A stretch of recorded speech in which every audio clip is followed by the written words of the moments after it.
In the 1970s, the FBI gave a name to a specific kind of predator. Today, we use clinical psychology, behavioral science, and forensic pathology to profile violent men like Ted Bundy or Jeffrey Dahmer. We have the tools to map the patterns of a psychopath, but the genetic and environmental mutations that create a violent killer have existed as long as Homo sapiens have walked the earth.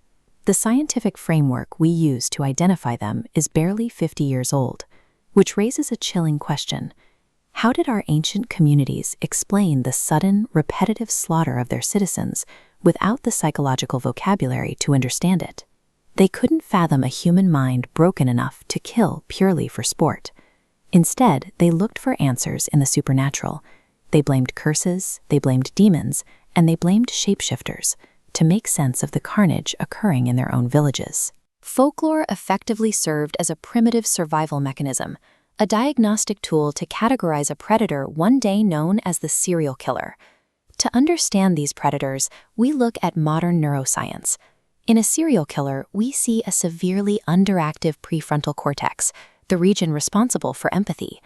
When combined with an overstimulated amygdala, it creates a volatile cocktail driving a compulsive need for violence. These neurological anomalies didn't begin in the 20th century. They have been occurring for millennia, forcing ancient communities to rationalize the resulting violence. In the 1500s, across Germany and France, a wave of gruesome murders led to the werewolf trials.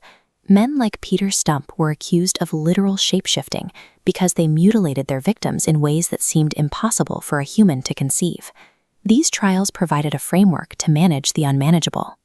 Believing a man was transformed by dark magic offered more psychological comfort than the reality of a neighbor slaughtering for thrill. Mass hysteria acted as a shield, protecting these isolated societies from an existential dread they were not yet intellectually equipped to handle. This map of 16th century Europe highlights a world divided into hundreds of isolated fiefdoms and rural villages. This fragmentation created a perfect ecosystem for a predator. If a traveler vanished between two medieval territories, there was no missing person database to raise the alarm. Without forensics or interconnected law enforcement, this geographic isolation guaranteed total anonymity. Folklore often portrays these monsters as outcasts lurking in the woods, but the historical record tells a different story. The most prolific killers of the past frequently hid in plain sight. Elizabeth Bathory, a 16th century Hungarian countess, allegedly tortured and killed hundreds of young girls. Her royal status and absolute authority allowed her atrocities to continue for 25 years. The structures of feudalism protected her.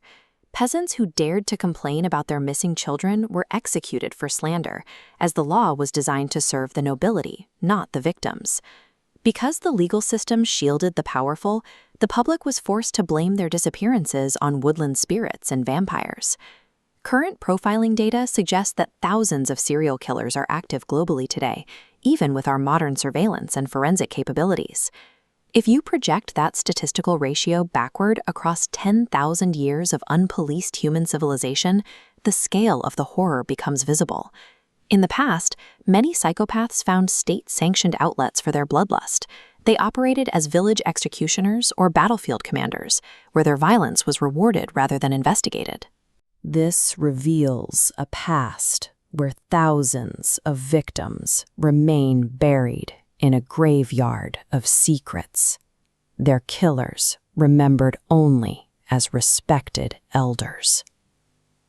If our ancestors invented werewolves to explain anomalies they didn't understand, what modern myths are we creating today? Who is walking among us right now, hidden behind a mask that science hasn't named yet? The true weight of history rests in the presence of the unpunished human predator. Always remember what hides behind a human smile.